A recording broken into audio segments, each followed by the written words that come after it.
Di video kali ini kita akan melanjutkan cerita dari video sebelumnya yang menceritakan pertemuan para dewan eksekutif mafia Luciano. Nah, kira-kira di video kali ini seperti apa rencana Noel untuk menjadikan Pinocchio sebagai kepala keluarga mafia selanjutnya dan apakah akan ada perlawanan dari pihak lain?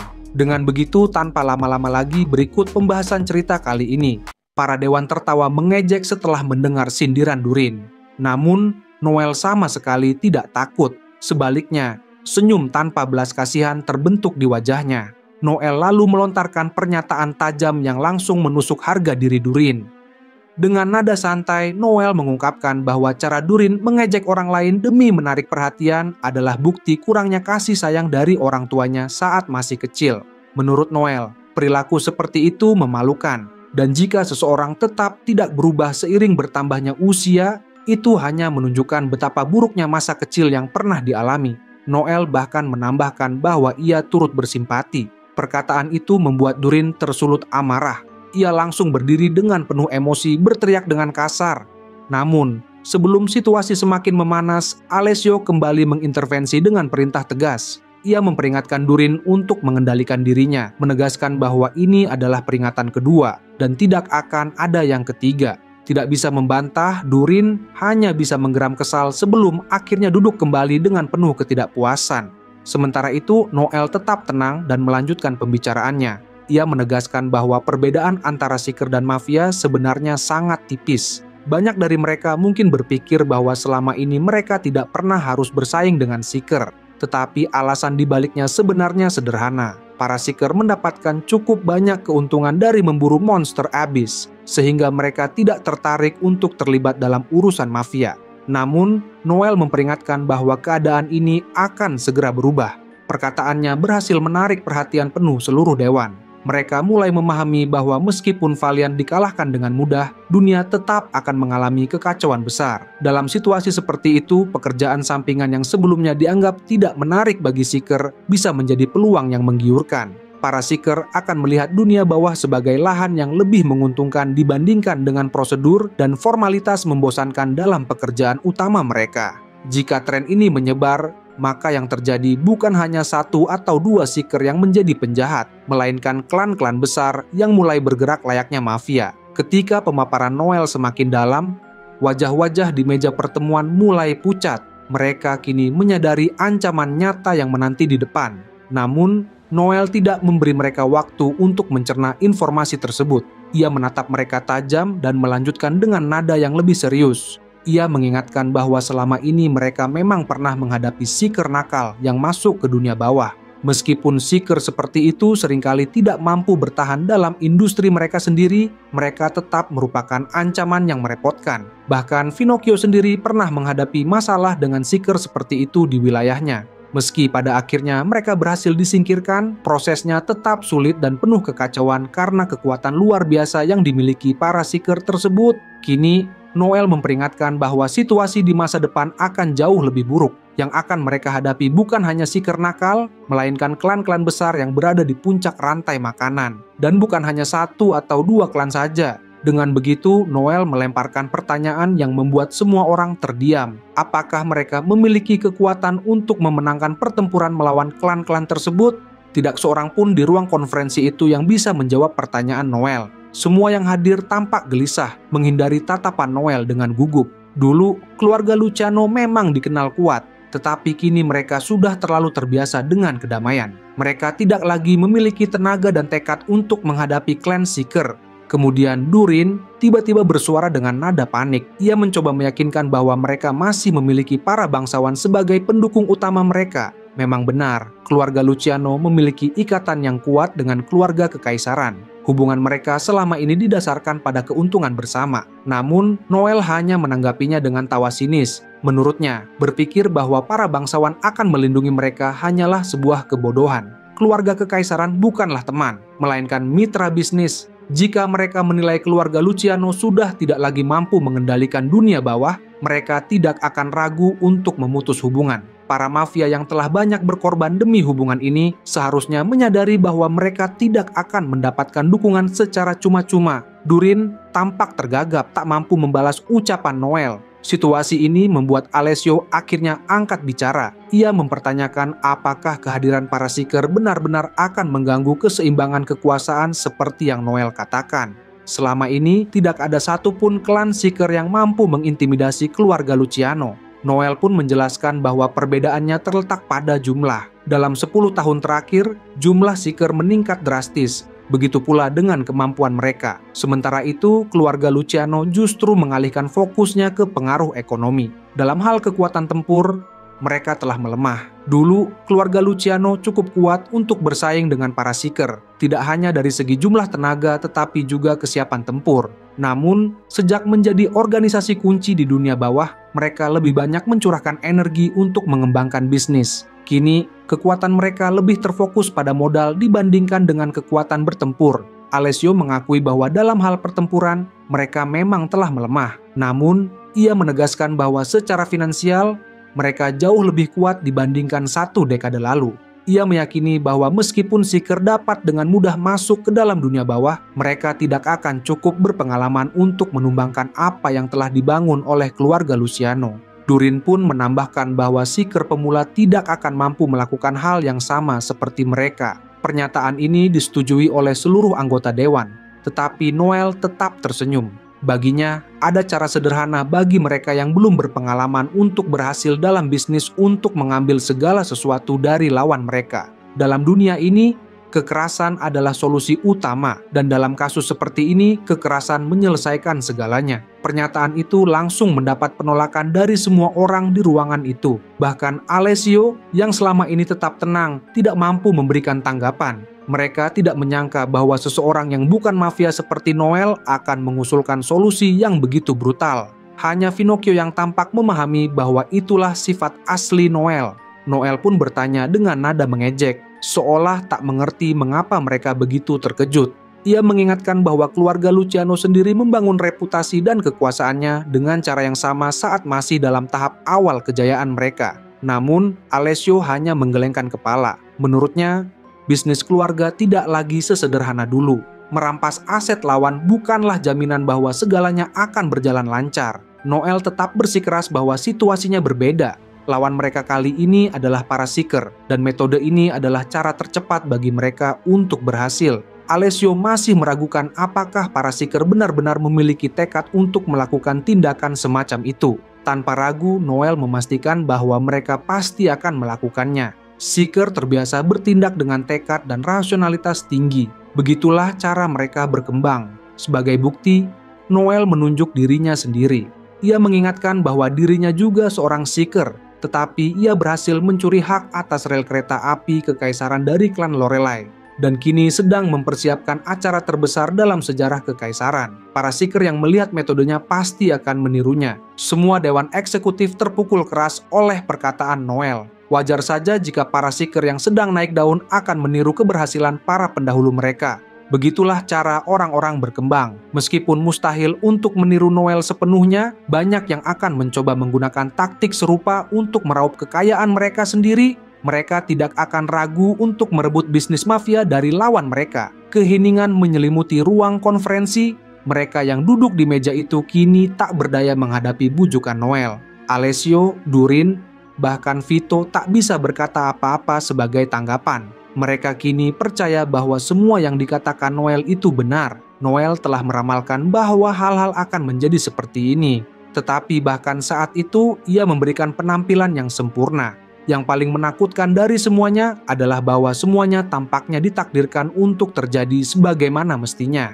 Bahkan, Noel mungkin telah membayangkan skenario ini dengan sangat detail sejak pertama kali ia mendekati Finocchio untuk menyelenggarakan Seven Star Cup. Itulah satu-satunya cara untuk menjelaskan bagaimana semua bagiannya saling cocok dengan begitu rapi. Finocchio pun teringat akan percakapan yang pernah ia lakukan dengan Noel. Saat itu, Noel menyampaikan visinya dengan penuh keyakinan. Ia menggambarkan masa depan di mana Finocchio akan menjadi kepala keluarga Luciano dan mengendalikan kekaisaran di balik layar. Sementara dirinya sendiri akan berperan sebagai pejabat tinggi yang menjalankan wewenangnya di depan umum dengan terhormat. Jika mereka bekerja sama, Noel meyakinkan bahwa kekaisaran itu akan menjadi milik mereka berdua. Selama insiden Hugger, Pinocchio sempat mengancam untuk meninggalkan Noel dan mengakhiri kerja sama mereka. Namun, Noel berhasil menariknya kembali dengan memanfaatkan Seven Star Cup. Tak berhenti di situ, Noel bahkan mendorong Pinocchio untuk merebut posisi kepala keluarga Luciano agar mereka bisa memerintah kekaisaran bersama.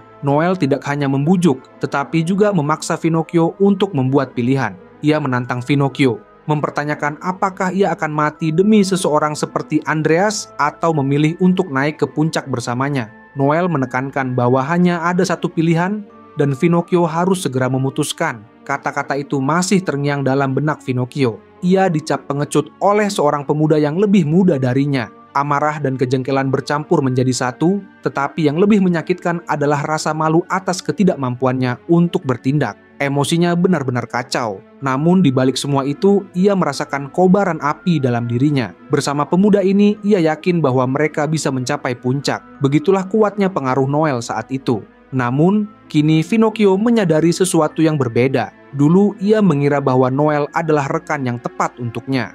Sementara itu, Noel yang telah menguasai seluruh ruangan menyampaikan kesimpulannya sebagai seorang spesialis. Para hadirin yang sudah berada dalam genggamannya menyimak dengan penuh perhatian.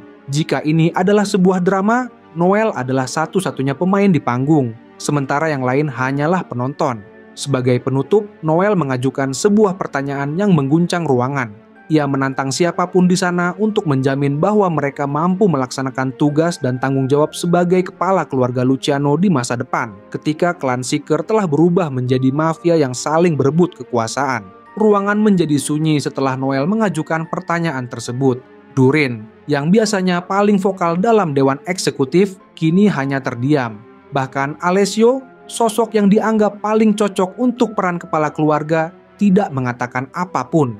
Semua orang menyadari bahwa menduduki posisi tersebut berarti memikul tanggung jawab besar dan memberikan keluarga Luciano kekuatan dan sumber daya yang diperlukan untuk menghadapi klan Seeker yang semakin kuat. Tampaknya tidak ada satupun anggota dewan yang merasa sanggup mengemban tugas ini. Namun, di antara mereka ada seseorang yang telah memiliki pengalaman dalam pertempuran dan strategi.